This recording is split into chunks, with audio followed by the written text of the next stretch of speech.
Hailie Deegan announced a few weeks ago that she'll be moving from NASCAR to Indy NXT in 2025. The announcement by the three-time Truck Series' most popular driver caught many of her fans by surprise. How did it come about? What are her expectations this first season, and where does she see herself in 10 years and beyond? Does she envision having kids? And how does she look back on her time in NASCAR? I had the opportunity to visit with Deegan, who was in town at Circuit of the Americas for the Formula Regional Americas Championship finale, and asked her all those questions and more, including whether or not she thinks NASCAR will ever have a female champion.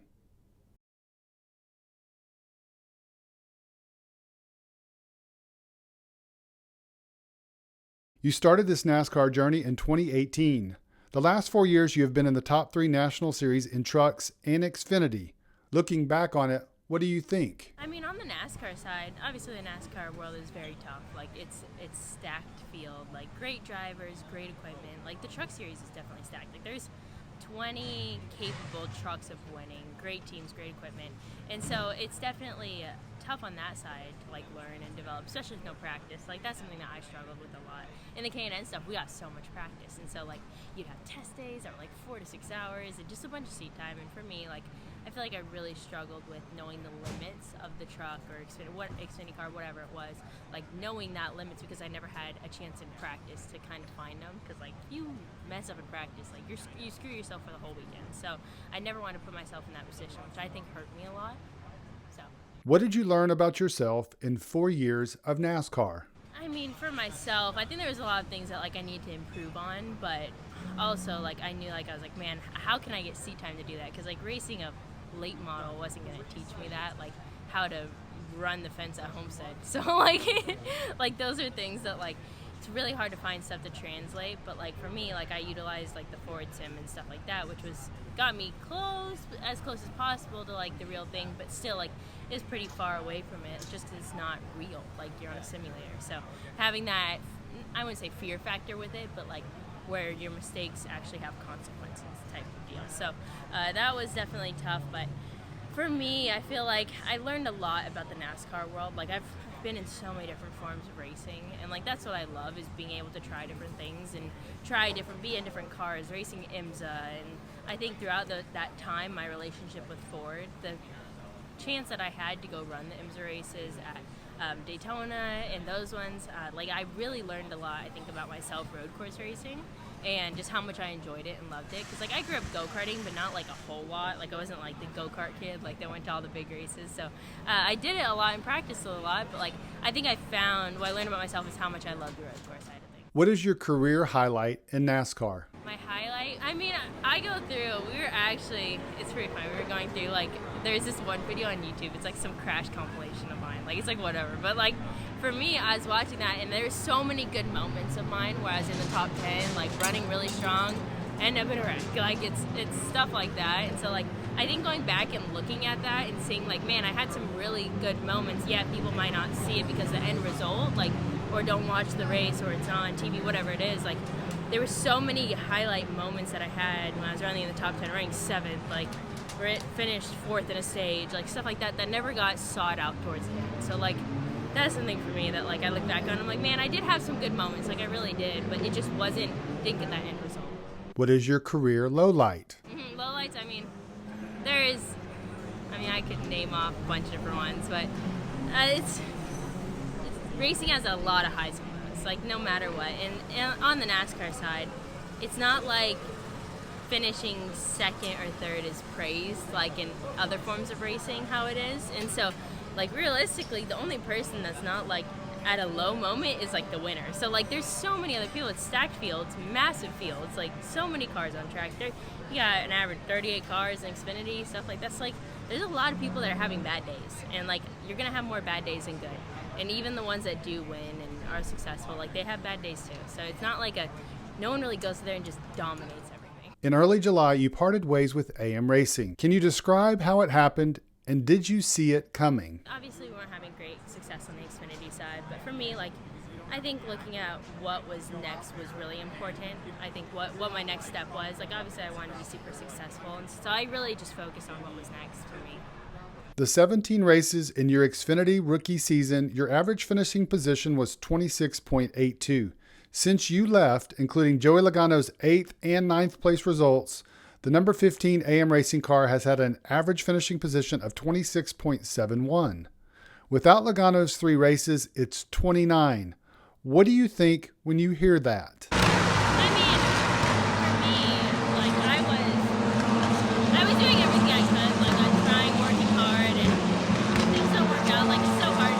NASCAR is so equipment based that like everything has to be perfect, and like it's hard to judge stuff and like judge yourself or team, whatever it is, because everything has to be so right for you to be successful on the NASCAR side. So, I mean, I was, in my side, I was doing it, trying to work just as hard as I could to be successful and run as good as I could. You mentioned in recent interviews how you felt welcomed by the IndyCar community. I bring that up because this is what you said in March last year on the Unleashed podcast. Quote, "I never looked at myself differently growing up. I thought it was cool. I was a girl that raced. I was friends with all the guy racers, and I think that was a big change for me going into the stock car world. I feel like everyone at the off-road track was my friend. I was able to easily be friends with everybody. And now, like the stock car world, everyone is like so stuck up and so worried that someone else is going to take the ride or whatever it is. I don't even really hang out with the stock car people at all, nor talk to them.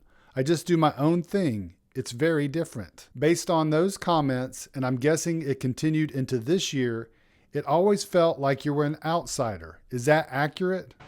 I mean, I don't think I necessarily was an outsider. I think a lot of the drivers are a little, like, not a lot, but quite a few drivers are standoffish. Like, there's not much tight relationships there. Like, even when sometimes with teammates, like, most teammates aren't that close because, like, no one wants to be the anchor of the team. So, like, you see that a lot, but that's kind of standard on the NASCAR side because it is cutthroat. There is only so many good rides available. Like, so it is hard, like, for sure. It's super cutthroat. So, like, I see why people might be a little more standoffish on that side, but it was a big change for me because the off-road side of things where I came from was so family oriented. Like everyone had tight relationships, everyone knew each other. Like it was just very tight, and so that's something that was a big change for me. But I think that was just a lot of that's just a lot on the bigger scale of racing. Kenny Wallace has openly talked about you being wrecked by the guys because you're a woman. I've talked with Tony Breidinger on this subject, and we talked about you both having a common driver who deliberately wrecked you. Why do you think this is still an issue in 2024? I mean, I think it's a kind of a prejudgment, but not necessarily against like women indirectly. I'd say a lot of it has to do with like, okay, you're out there and you know there's a driver that you could take advantage of. You get rid of them quick. Like, you know, it's someone you're faster than, they're easy to take advantage of, go. Like, get past them. And I think it happens with a lot of drivers, like, as you're coming up and stuff. Like, you know who you can take advantage of. But I think there might be, like, almost like a pre-assume that, like, okay, if she's a girl, it's easier to take advantage of her type of deal. Because, like, historically, kind of is. So, like, in reference, like, so sometimes there is moments like that. But for the most part, like, I'd say that happens across the board. What kind of advice would you give to a young female driver like Isabella Robusto? Yeah, I know Isabella. We raced Legend cars together when we were younger. My fiance Chase, he knows her very well. Worked with her in the Legend car side, but she's a super nice girl. But on that side, I mean, she definitely does a great job. Like, I think she's someone she's like almost like what I call like the purebred stock car racer, where they come up in stock racing, they go through the stock car race, legitimate rings. Where like I didn't. So she definitely, I feel like she definitely holds her own and does good. I don't think she needs mine, but she has a great job. Do you ever see a female winning the Cup Series title? I don't think anytime soon. I would say it's out of the equation eventually, but I don't see anytime soon. It's too, at least to cut cutthroat right now, and also like it's a money game. It's like your favorite driver's probably paying for the ride. That's the truth. So as much as everyone hates to admit it and wants to tell everyone they don't deserve this, don't deserve that, 90% of people are paying. So it's like, but on the Cup side, it's a little bit different. There's a lot more actual rides being handed out, but it takes a lot to get there. It takes a lot financially. It takes a lot. If you're bringing sponsor money, which is hard, really hard, especially in today's economy. Like, it's tough. Since leaving AM Racing in July, have you done anything fun like travel? I mean, for me, this is fun. So, like, this is like, yeah, this is my fun. So, like, I was telling Chase, it's like, I'm having a blast. Like, this is the most fun I've had driving in a long time, like, a long time. So, for me, like, I got to go out and do a test with this team back in, it was end of August, September. And, like, I had a great time. So, like, that's been the traveling and fun that I've been having. Can you walk me through the process of how you arrived at racing Indy NXT Series, and how long was it after you left AM Racing? Yeah, I mean, I went to Iowa the week after, and I knew what I was going there for, and like people started guessing. Like, I was going there to feel it out, like, because I had already thought of it as an option. Like, that was kind of like, okay, like, what about this avenue?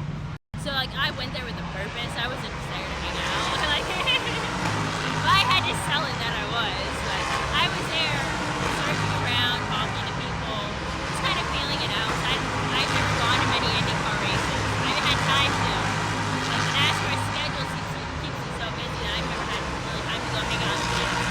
But I knew a lot of people from that side, so I gotta go there, hang out, see it out, see how that world worked, and I really liked it. So from that moment, that's when I did a test with actually this team, Nathan's team, and it was like, after that test, I was like, yeah, this is something I definitely want to do. The opportunity to practice, having something you practice and actually translate, that side of it was like really cool. What are your expectations in the first year of Indy NXT? Oh man, I think expectation-wise, I know it's going to be tough at first, especially I think the toughest thing for me is going to be the street courses, but I think my strong suit is going to be the ovals for sure, just because I know oval racing is what I came from. So I think the road courses that I've been to before, I'll do decent on the Mid-Ohio, the Laguna Seca, ones like those. So I definitely think that I do have a lot to learn, because everything is so different. There's so many different things about these cars, and knowing, like, one of the big things for me is learning. I learn how to maximize like the peak tire moment that you have, what lap it is, because in stock car racing, like, your best lap is lap 1. Like, it is, that's the best your tires are going to be, and they're just going to progressively get worse. Where in this stuff, like, the optimal lap could be lap 6 or 7 on tires. So like, knowing how to get them up to temperature right, getting your brakes right, like all of that, that's something that like is, I feel like, my next step to learning during these tests. Like, first one for me is like just getting on pace. Next one is learning how to just maximize the moment the tires are the best. Where do you see yourself in 10 years? I mean, for me, I made this change because I wanted to be in racing in 10 years. What's something, like, that was the question I had, like, what's going to keep me in racing for the next 10 years? What am I going to do to make a career out of it? And so that's honestly why I made this change. I saw a foreseeable future. So hopefully racing IndyCar full time will be my hope. Do you plan to have kids? No, I don't want kids. I've already know. I know that. I don't want kids, so not me. Today is Halloween. What is your favorite candy, and do you have a special Halloween memory? I totally forgot it was right. So I have a bad sweet tooth, really bad sweet tooth, but I cut it out. I don't eat candy very often at all. Favorite one though would probably have to be the Sour Patch watermelons. Those are my, like, I think all-time favorite. But I've cut back a lot, trying to lean out a little bit. And then favorite Halloween memory. Ooh, this one's a hard one. I think just as kids, like, going all of us trick-or-treating and being with my family. Like, I have a massive family, huge family, and all of us going together and, like, I think just hanging out with everybody. Like, it was cool growing up, but we'd always have to go to someone else's house because I always lived in the middle of nowhere on land, and so, like, I never was around a neighborhood, so, like, we always had to go to, like, another family member's house.